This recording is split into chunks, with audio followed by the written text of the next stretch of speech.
Assalamualaikum warahmatullahi wabarakatuh.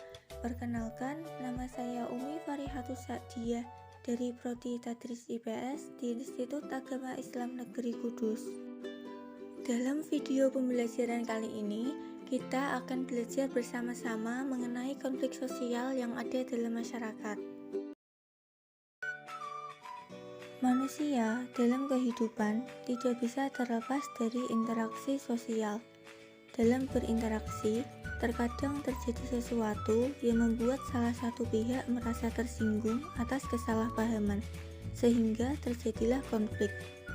Konflik bisa terjadi antar individu, antar kelompok, seperti konflik antar negara Palestina dan negara Israel.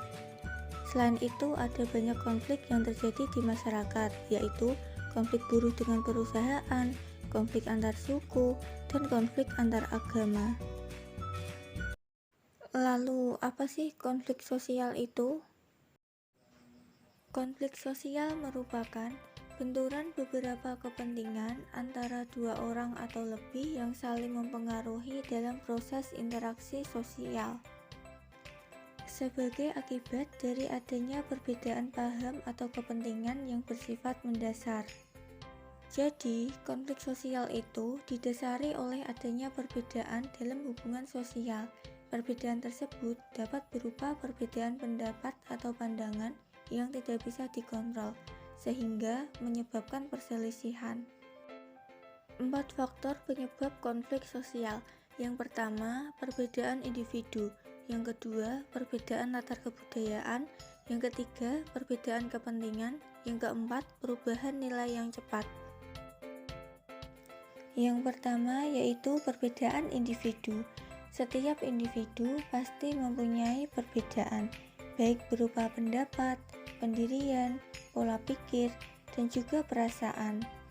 Dalam setiap perbedaan tersebut, maka setiap individu pasti tidak selalu sejalan dengan individu yang lain, sehingga perbedaan-perbedaan tersebut dapat menjadi konflik sosial. Yang kedua yaitu perbedaan latar kebudayaan. Setiap kebudayaan pasti mempunyai ciri khas yang berbeda, baik cara bertutur kata, cara bersosialisasi, dan dalam bentuk perilaku. Misalnya, ketika suku Jawa dan suku Batak bertemu, dalam suku Jawa, cara berbicaranya terkesan halus dan sopan.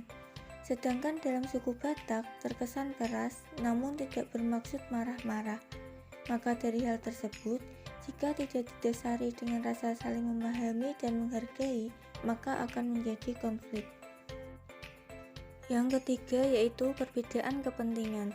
Perbedaan kepentingan meliputi politik, ekonomi, sosial, dan budaya. Perbedaan kepentingan jika tidak bisa dikontrol dapat menyebabkan konflik sosial dan terjadi pertentangan, pertengkaran, dan juga keributan. Yang keempat yaitu perubahan nilai-nilai yang cepat. Perubahan yang terjadi secara cepat dan mendadak akan membuat keguncangan di dalam masyarakat, karena dianggap telah mengacaukan tatanan kehidupan masyarakat yang telah ada. Perubahan memang wajar terjadi, namun jika terjadi secara cepat akan menyebabkan gejolak sosial karena adanya ketidaksiapan masyarakat dan menimbulkan konflik. Misalnya yaitu RUU Cipta Kerja atau yang dikenal dengan Omnibus Law. Nah, peraturan tersebut dikeluarkan secara cepat dan mendadak sehingga dalam kalangan masyarakat banyak yang tidak setuju, sehingga mengakibatkan demonstrasi dan menyebabkan adanya konflik.